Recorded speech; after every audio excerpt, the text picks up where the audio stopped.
What you see ahead is a door. Passing through this door will lead to a realm of awe and the macabre. A world of endless wonder and infinite fright. Submitting to this place will free your mind and possibly your sanity. Beware and take heed, for beyond that door awaits the strange.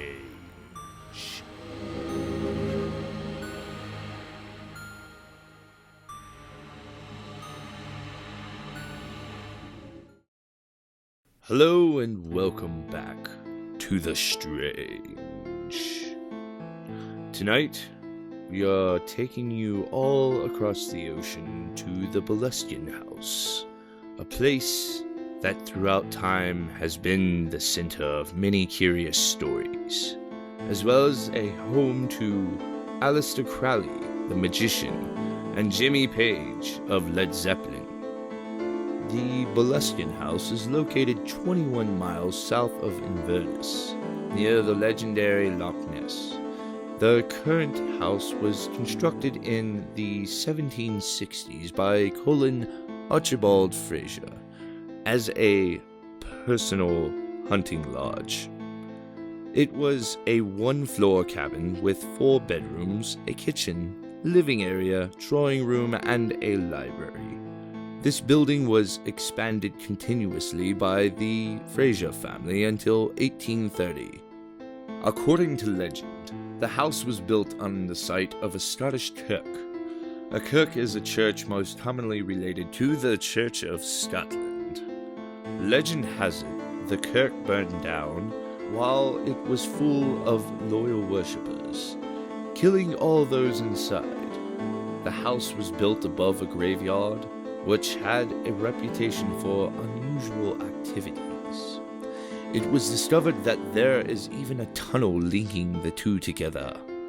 It is said that these places have housed bad spirits even before Crowley made it his home. In 1899, Crowley had purchased the Fraser home due to it fitting the requirements of his strange magical practices.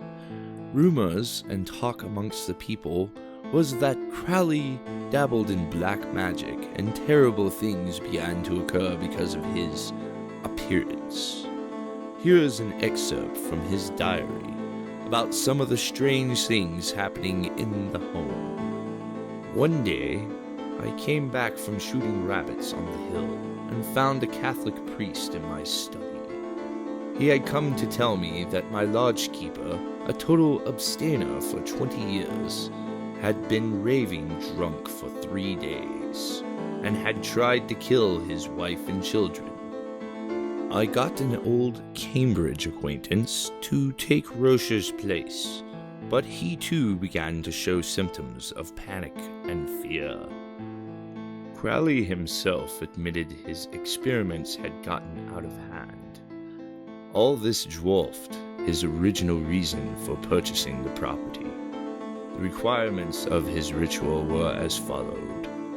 The first thing necessary is a house in a secluded area.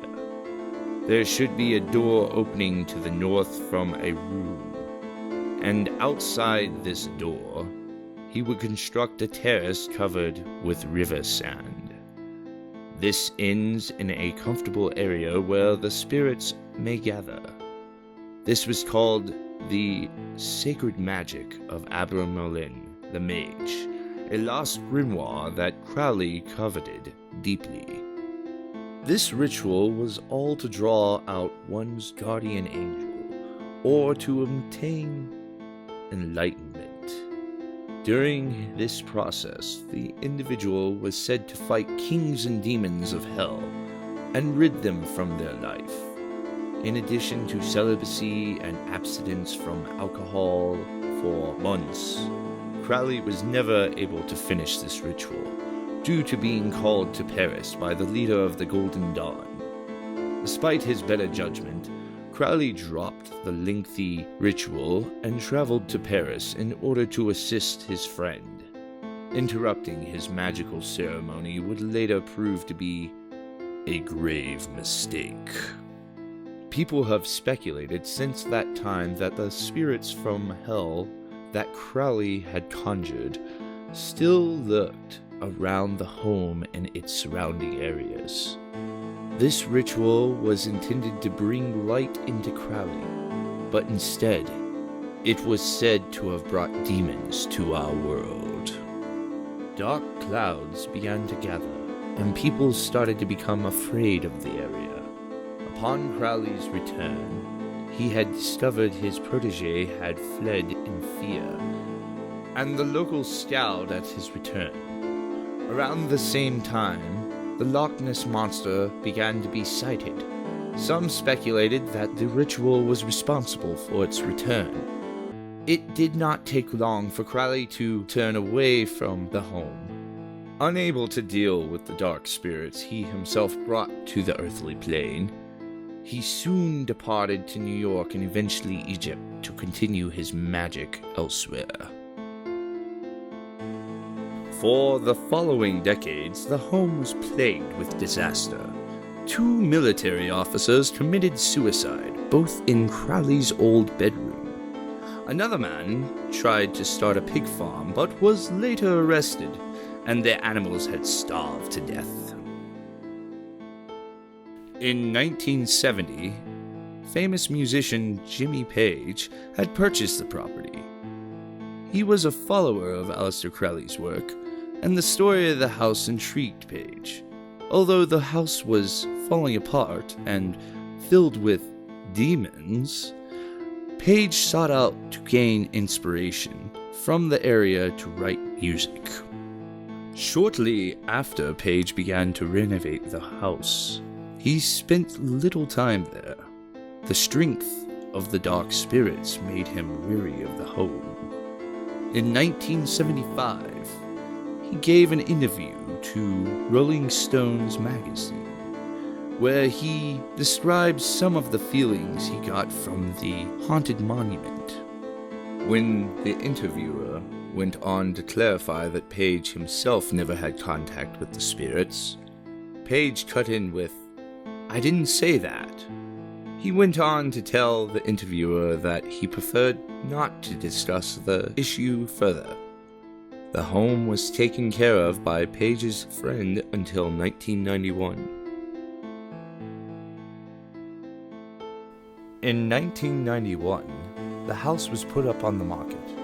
From then until 2015, things seemed to stay pretty quiet.